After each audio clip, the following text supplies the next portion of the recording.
Assalamualaikum warahmatullahi wabarakatuh. Perkenalkan, nama saya Sri Nurika Sasmita. Di sini saya akan menjelaskan tentang perilaku konsumen di era digital. Pengertian: perilaku konsumen adalah suatu aktivitas yang melibatkan langsung proses memproses, proses memakai, serta menilai apakah produk tersebut memiliki manfaat suatu dengan kebutuhan dan keinginan, di mana terkait pula dengan proses memutuskan apa yang didahulukan dan disusul oleh tindakan ini. Menurut Setiadi pada tahun 2013, adanya perangkat digital, terutama telepon pintar, inilah yang mendorong masyarakat untuk mengakses internet serta bersamaan melakukan mobilitas. Bahkan konsumen Indonesia mengakses internet sejak bangun tidur hingga kembali tidur. Saat ini konsumen di Indonesia memang banyak didominasi oleh konsumen yang berusia muda dan melek internet. Muda dalam artian masyarakat generasi Y dan Z. Hal ini mengakibatkan adanya perubahan pola masyarakat dalam berbelanja yang semakin mengarah ke arah online shop. Ada pula faktor-faktor yang mempengaruhi konsumen di era digital.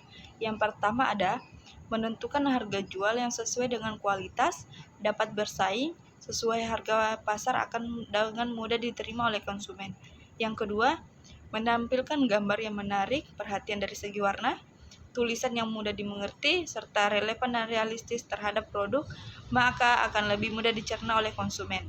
Yang ketiga, di era digital ini, masyarakat memiliki gaya berbelanja yaitu melalui online store. Hal ini tersebut menunjukkan bahwa para penjual juga harus dapat mengimbangi apa yang menjadi gaya hidup konsumen saat ini. Aspek penting yang harus diperhatikan untuk memahami perilaku konsumen di era digital. Yang pertama ada memahami potensi pasar, banyak sekali tantangan yang dihadapi saat akan memulai bisnis. Yang kedua adalah memetakan perilaku pasar seiring dengan perkembangan bisnisnya. Penjual juga harus dapat memetakan segmentasi pengguna berdasarkan perilaku pasar. Yang ketiga ada perilaku pasar yang kini relevan. Poin ini masih berkaitan dengan poin sebelumnya. Tanpa kita sadari, sebetulnya kita telah membiarkan diri kita untuk menggunakan layanan dari orang yang bahkan kita tidak kenal. Perkembangan era digital. Perkembangan teknologi menyediakan kemudahan bagi individu untuk memenuhi kebutuhan. Salah satunya adalah kemudahan dalam berbelanja dan mengkonsumsi suatu produk. Kartajaya, Ripka 2017 berpendapat adanya perbedaan tersebut dengan beberapa karakter perbedaan dari konsumen. Yang pertama, snob. Golongan ini merupakan golongan di mana konsumen menjadi sangat memilih dalam hal menentukan produk dari kualitasnya. Yang kedua ada smart. Smart ini merupakan golongan yang diperhitungkan dalam memilih produk, selalu memperhatikan nilai-nilai yang diberikan oleh suatu produk. Yang ketiga ada dumb. Golongan ini merupakan golongan yang bukan memilih, tapi memiliki suatu prinsip yang selalu ia gunakan. Yang keempat ada entrepreneur. Golongan ini muncul pada era digital seperti saat ini. Golongan ini menjadi lebih kreatif untuk menemukan jawaban dan aktivitas pada era digital. Ada pula platform transaksi digital. Media sosial merupakan platform berbasis internet yang menekankan interaksi manusia.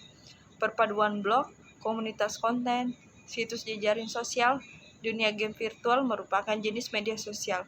Menurut Delur, Kaplan, dan Helin pada tahun 2012.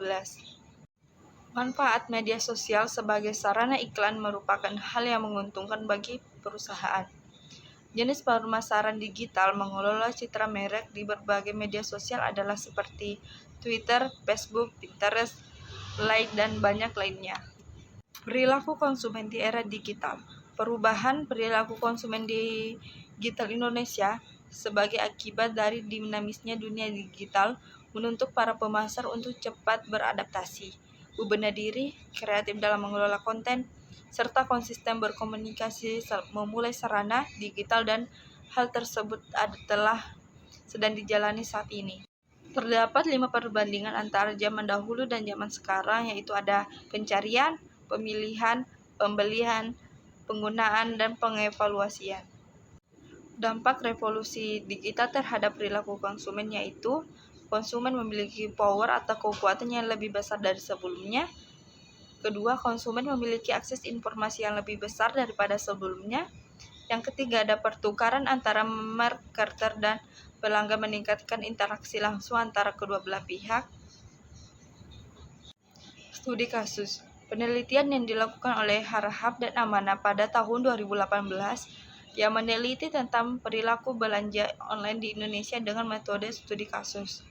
Penelitian selanjutnya dilakukan oleh Saputri pada tahun 2016 yang melakukan penelitian mengenai pengaruh perilaku konsumen terhadap pembelian online produk fashion di e-commerce Zalora Indonesia. Hasil penelitian dari sumber yang diperoleh, yang pertama ada hasil penelitian yang dilakukan Harahap dan Amana pada tahun 2018 menunjukkan bahwa persepsi manfaat dan faktor fisiologis berpengaruh positif dan signifikan terhadap perilaku pembelian online konsumen.